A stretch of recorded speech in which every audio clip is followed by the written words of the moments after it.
আসসালামু আলাইকুম গাইজ, আমি এখন অবস্থান করছি আলোস্তা, যেটা হচ্ছে কেদা স্টেটের রাজধানী বলা চলে। এখন অবস্থান করছি আলোস্তার সবচেয়ে বড় যে শপিং মলটা আমান সেন্টারের সামনে। আর আমার ফ্রন্ট সাইডে আছে আলোস্তার সেই বিখ্যাত টাওয়ার আমান সেন্টারটা। আমি এই শপিং মলটা ঘুরে দেখাবো। আর আমি যেই সময় এখানে অবস্থান করছি তখন চলছে চাইনিজ নিউ ইয়ার।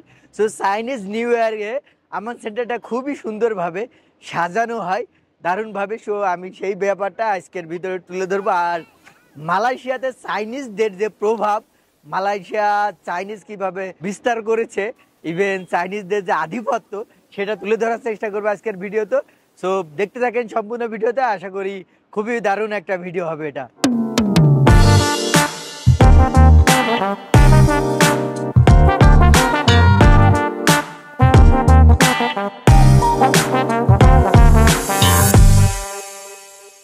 এখন দেখতে পাচ্ছেন আমান সিটি প্রবেশের যে মেইন গেটটা। আর মেইন গেটটা আপনি যখনই যাবেন আপনার সামনে দেখতে পারবেন একটি স্বয়ংক্রিয় ডোর আর কি, যেটা সেন্সরের মাধ্যমে ওপেন হবে। সো ঢোকার পরে আপনি দেখতে পাবেন খুবই গর্জিয়াস ভাবে সাজানো টোটাল আমান সেন্টারটা।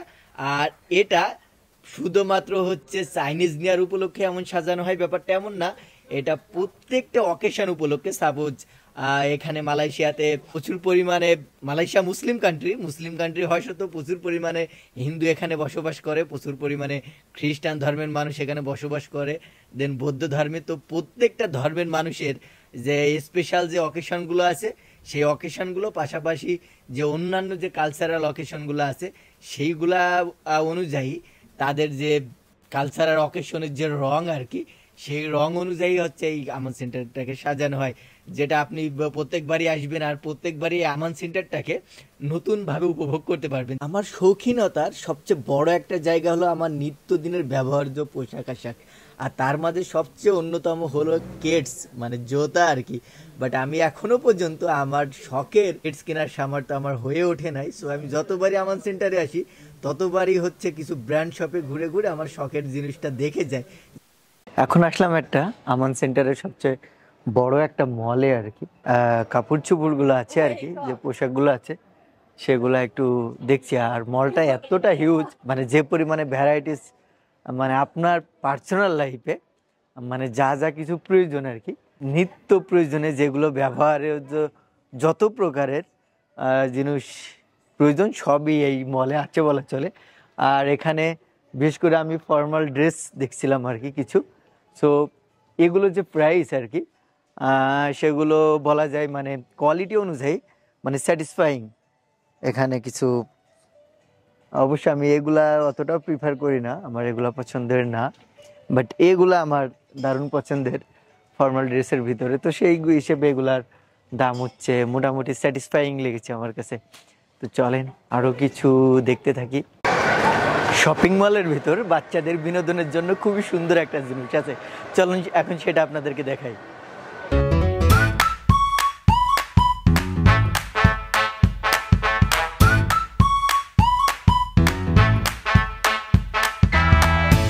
আমাদের দেশের সাথে যদি কম্পেয়ার করি মালয়েশিয়াকে, তাহলে হচ্ছে মালয়েশিয়ার মানুষ ফাস্ট ফুড আমাদের দেশের মানুষের তুলনায় অনেক বেশি খায়।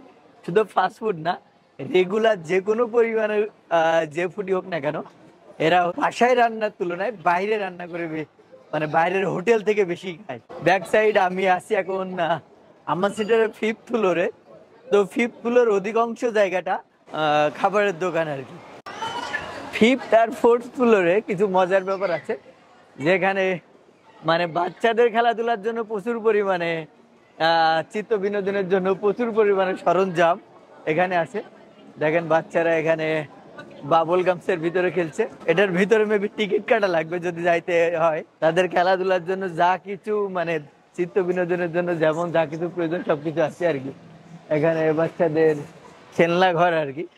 সোশ্যাল মিডিয়াতে আমার দেখা সবচেয়ে বহুল প্রচলিত গেমের ভিতরে এটা একটা, বাট এখনো পর্যন্ত কখনো খেলার অভিজ্ঞতা হয় নাই আর কি। আজকে তো দেখেই যাব, নেক্সট টাইম ট্রাই করবো আর কি খেলার জন্য। আসলে এটা রুলস কি সেটাও আমি জানি না, যে কোন রুলসে এটা খেলে। আমি অপেক্ষা করছিলাম পারফেক্ট একজন গেম চেঞ্জারের জন্য, দেখি সে কয়টা ফেলাতে পারে।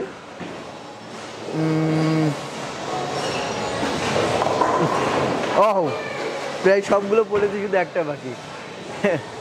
আমান সেন্টারের যে ভিতরের যে জায়গাটা আপনার দূর থেকে মনে হতে পারে, কিংবা বাইরে থেকে যখন আপনি দেখবেন তখন মনে হতে পারে এটা খুবই ছোট, বাট ভিতরে যখন আসবেন, ফার্স্ট টাইম এমনও হয়েছিল প্রথম প্রথম যখন এসেছি এক সাইড থেকে আরেক সাইডে, যদি আমার কেউ কোনো সঙ্গী সাথী ছিল আর কি, তাকে খুঁজে পাচ্ছিলাম না। তো আমরা অনেকবার হেঁটে হাঁটার পরে আর কি অবশেষে পিৎজা হাটে এসে পৌঁছালাম। এখন আমার সঙ্গী সাথী যারা ছিল আর কি, তারা পিৎজা খাইতে চাই, তো আমরা একটা ভালো জায়গা দেখে বসে সেখানে পিৎজা খাবো। সো আমার সাথে যারা যারা ছিল তার ভিতরে অন্যতম আহাদ আলম, রবিউল ইসলাম, খুবই সভ্যশান্ত একটা ছেলে, হাফেজ মোহাম্মদ হাসনাইন, দেখে হাফেজ মনে না হলেও তিনি কিন্তু হাফেজ, ঠিক আছে, স্মার্ট একটা পোলা। এদিকে আছে একটা পোলা মেহেদি। সো আমরা 5 জন এসেছিলাম আর কি একসাথে আজ ঘুরতে।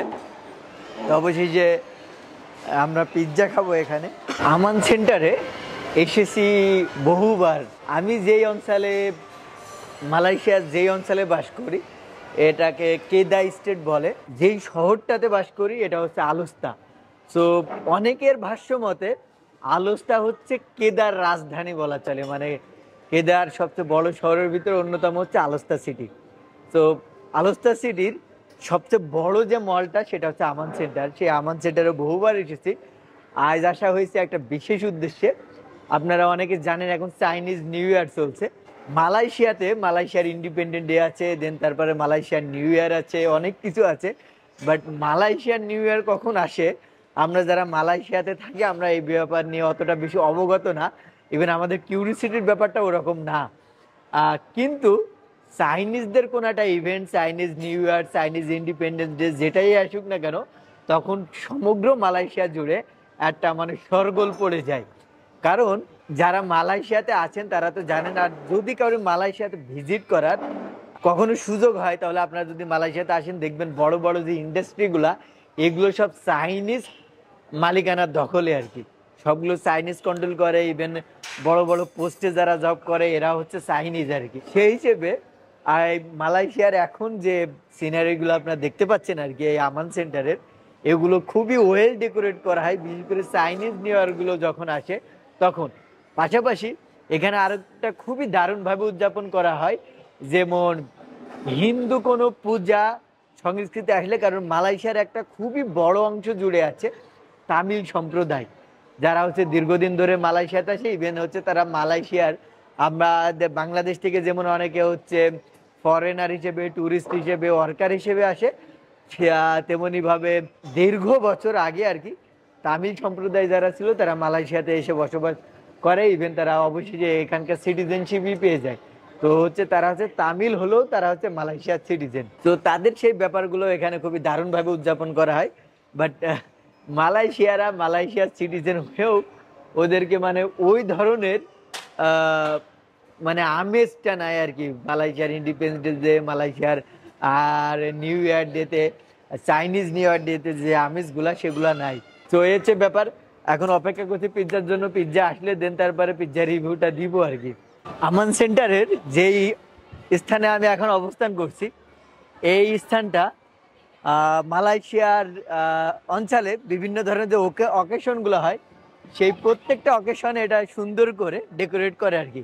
এটা যদি ফ্রন্ট সাইড উপরের সাইড দেখেন তাহলে দেখতে এটা এমন, এই জায়গাটা খুব সুন্দর করে ডেকোরেট করে, মানুষজন ছবি উঠতে পারে। সো আমার ব্যাক সাইডে দেখতে পাচ্ছেন এখানে একটা সিঁড়ি, সুন্দর একটা ঘর আছে। তো চলেন ওটার ভিতর থেকে একটু হেঁটে আসি, চলে দেখতে এটা কেমন লাগে।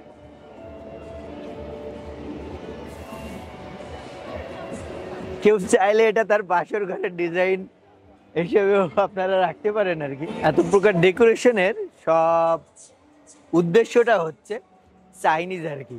কারণ আমি বললাম আর কি এখানে মোটামুটি সকল ধরনের মাল্টি ন্যাশনাল যে কোম্পানিগুলো আছে, যা কিছু আছে সেগুলো চাইনিজদের আন্ডারে। ওই জন্য চাইনিজ যে ইভেন্টগুলো আছে সেগুলোর প্রায়োরিটি এখানে সর্বোচ্চ পরিমাণে দেওয়া হয়। আর মালয়েশিয়ানদের তুলনায় চাইনিজরা কিছুটা রিসিস্ট বলে চলে। যেমন মালয়েশিয়ারা হচ্ছে খুবই ফ্রেন্ডলি, মানুষের সাথে খুব সহজে মেশে। বাট চাইনিজ যারা আছে এরা অতটাও সহজে মানুষের সাথে মিশতে চায় না। ওরা শুধুমাত্র তাদের যে কমিউনিটি আর কি, ওই কমিউনিটির সাথে খুবই ভালো বিহেভ করে, ইভেন ভালোভাবে মেশে। 256 জিবি, এটা 256 জিবিতে কেনাই যাবে না। কি বলেন? অ্যাপেল স্টোর ছিল আমার লাস্ট ডেস্টিনেশন। এখানে মানে ফোন কিনতে হবে, তো ফোন কিনবো কি ট্যাব কিনবো সেটার একটা কম্পারিজনের জন্য আসছিলাম যে আসলে কোনটা কিনা পারফেক্ট হবে। তো আমার চয়েস হচ্ছে iPad mini, but iPad mini দেখলাম ওখানে মানে একটু বেশি হ্যাংলা হয়ে যায় আর কি। পিৎজা হাট থেকে আমরা পিৎজা নিলাম, এই আমার পিৎজা। তো এখন আমার ট্যুরমেট যারা ছিল তারা বলছে কি খুবই, আমরা তো রেগুলারই রেস্টুরেন্টে খাই, তো রেস্টুরেন্টে খাবো না, রেস্টুরেন্টের বাইরে নিরালায় বসে একটা সুন্দর পরিবেশে খুবই রিল্যাক্সে খাবো, আড্ডা দিব আর খাবো। সো এখন টেস্ট করার পালা আর কি, পিৎজা কেমন। লাইটিং কম, লাইটিং হইলে মানে ভালো করে বোঝা যেত সবকিছু।